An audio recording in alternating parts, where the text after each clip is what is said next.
안녕하세요. 성도 여러분 반갑습니다. 명절 잘 보내고 계시죠? 오늘도 변함없이 153 성경 일독 제41일째 함께 읽겠습니다. 오늘 우리가 읽을 부분은 사무엘상 26장에서 31장까지입니다.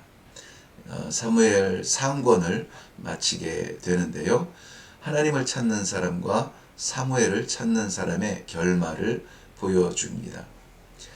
하나님을 찾는 사람, 사무엘을 찾는 사람, 택한 사람과 버린 사람이고요. 변화와 변질의 차이를 볼 수가 있습니다. 먼저 다윗이 사울을 대하는 선행과 하나님께 대하는 신앙의 모습을 볼 수가 있고요. 그런 다윗이 여전히 만날 수밖에 없는 어려움이 있다는 것을 기록하고 있습니다. 블레셋 군의 외면과 아말렉의 침략, 백성들의 원망, 사면초가였네요. 그러나 다윗은 그러한 가운데 하나님을 찾고 하나님께 구합니다.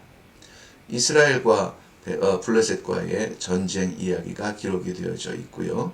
그때의 사울이 하나님이 아니라 신접한 사람을 만나서 사무엘을 불러달라 하는 내용이 기록되어져 있습니다. 길보아 전투 그리고 사울의 죽음으로 사무엘상은 끝이 나게 됩니다. 특별히 26장에서는 부하 3,000명에 둘러싸여서 잠을 자고 있지만 여전히 보호받지 못하는 사울의 연약함, 아비새와 함께 침투한 다윗, 사울을 죽일 기회가 있었지만 여호와께 여전히 맡기는 다윗의 모습.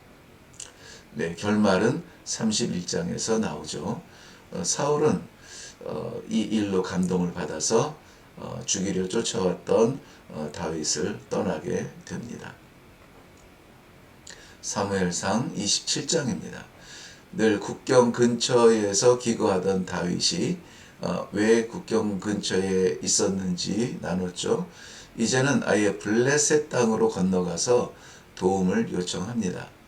아기스 왕은 다윗을 신뢰하여서 부하들의 혼란함에도 불구하고 지방에 있는 한 성을 주어서 다윗과 그의 사람들이 머물 수 있도록 기회를 주는데요. 그 성의 이름이 바로 시글락이었습니다. 블레셋에 머물면서 다윗은 블레셋 변방에서 일어나는 골칫거리 일들을 처리하면서 이 아기스 왕의 신뢰를 받죠.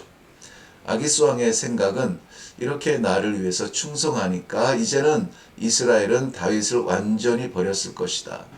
다윗이 나의 부하로 있을 수밖에 없는 형편이구나 라는 생각을 하게 되죠. 마지막 다윗이 머물렀던 곳은 바로 여기 이 시글락입니다. 사무엘상 28장입니다. 블레셋이 이스라엘과 전쟁을 위해서 일어납니다. 사울 왕은 사무엘의 빈 자리를 실감하면서 사무엘을 대신할 신접한 여인을 찾습니다. 신접한 여인은 이스라엘 백성에게는 금지된 사람이죠. 사울 자신이 전국에 있는 신접한 영매자들을 다 죽이라 이미 명령했기 때문입니다. 그런데 자기 자신이 급하니까 다시 신접한 여인을 찾고 있습니다. 그 신접한 영매하는 여인을 통하여서 선지자 사무엘을 불러달라고 요청을 합니다. 그래서 26장에서 30부분 말씀 나눌 때에 이 사무엘을 하나님을 찾는 사람과 사무엘을 찾는 사람을 구별을 했습니다. 사무엘은 사사요 선지자요 제사장이지만 그러나 여전히 사람이죠. 그래서 우리가 그런 때에 하나님을 찾는 사람이어야지 사람을 찾는 사람이어서는 안 된다는 것이죠. 성경은 이러한 일들이 왜 일어났는가? 사울의 다급한 마음 때문이라고 15절에 기록하고 있습니다. 평소 같으면야 그렇게 무너지지 않겠죠. 문제는 마음이 다급해질 때입니다. 우리의 마음이 다급해질 때 끝까지 하나님을 찾는 믿음을 붙들기를 바랍니다. 사무엘상 29장입니다. 블레셋 군대가 이스라엘과 전쟁을 하려고 집결합니다.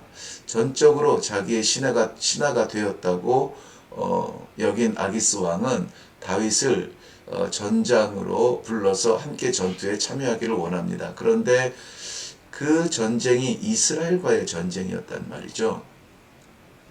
즉 그렇게 되면 다윗은 자기 형제들과 전쟁을 하고 피를 흘려야 되는 상황인 것입니다. 하나님께서는 역사에 남을 이러한 과오를 막기 위해서 아기스 왕의 신하들의 마음을 움직입니다. 다윗이 전장에서 갑자기 돌변하여 우리를 치면 우리는 막대한 피해를 입게 될 것입니다. 하는 그런 염려하는 마음을 하나님이 심으셔서 사용하십니다. 할 수 없이 아기스 왕은 다윗을 다시 돌려보냅니다. 하나님의 섭리를 신뢰할 수밖에 없는 일들 우리 삶 가운데는 너무나 많습니다. 사무엘상 30장입니다.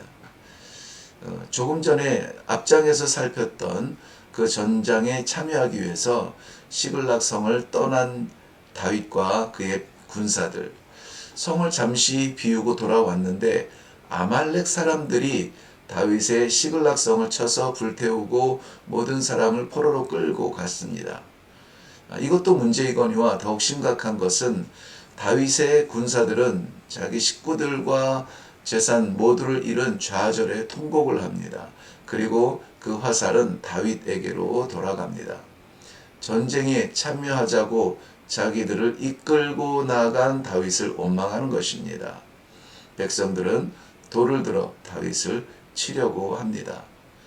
이런 순간, 이럴 때 어떻게 합니까? 다급해진 다윗의 마음, 다급해진 사울의 마음 기억하시나요? 그러나 다윗은 여호와를 찾습니다. 6절부터 8절의 내용에 간절하게 찾는 다윗의 모습을 볼 수 있는데요. 이러한 생존의 위기, 다윗뿐만이 아니라 사울뿐만이 아니라 우리도 역시 살면서 만나는 그러한 생존의 위기가 있습니다. 우리 모두는 다윗의 존재와 사울의 존재로 나뉘어질 수밖에 없죠. 한번 우리 자신을 돌아보기 바랍니다. 위기 앞에서 하나님을 찾는지 사람을 찾는지. 다윗은 아말렉을 쳐서 결국 회복하고 전리품을 함께 나누는 것으로 30장을 마칩니다.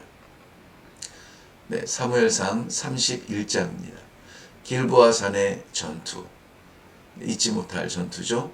블레셋과 이스라엘의 전투는 침통한 결말을 보여줍니다. 사울의 군대는 패배했고 이 소식을 들은 백성들은 성읍을 버리고 도망했습니다. 죽은 사울은 무기 베이고 블레셋 신당으로 보내졌습니다. 하나님께 부름받은 사람이라 여길 수조차 없는 그러한 사울의 비참한 최후입니다. 어떻게 보면 수치스러운 광경인데요. 그 원인이 무엇이었냐면 13장과 15장 오만과 불순종의 결과입니다. 그 이후로는 계속 기름 부음 받은 다윗을 죽이려고 악한 마음만 남아있던 피폐해진 사울의 마음. 사울이 죽은 후에 오직 버려진 시체를 길르앗 야베스 사람들만 사울의 장례를 치러줍니다. 11장에 보면은 암몬 사람의 위협에서 사울이 건져준 것을 기억하여서 그 의리를 지키려 하는 것이죠. 그림에는 자기의 칼에 엎드러지는 사울을 볼 수가 있네요. 네, 우리 일회교회는 어떤 위기 앞에서도 하나님의 뜻을 찾습니다. 그런 성도들이 되기를 바라고요. 그런 애를 쓰는 여러분들을 축복합니다. 수고하셨습니다.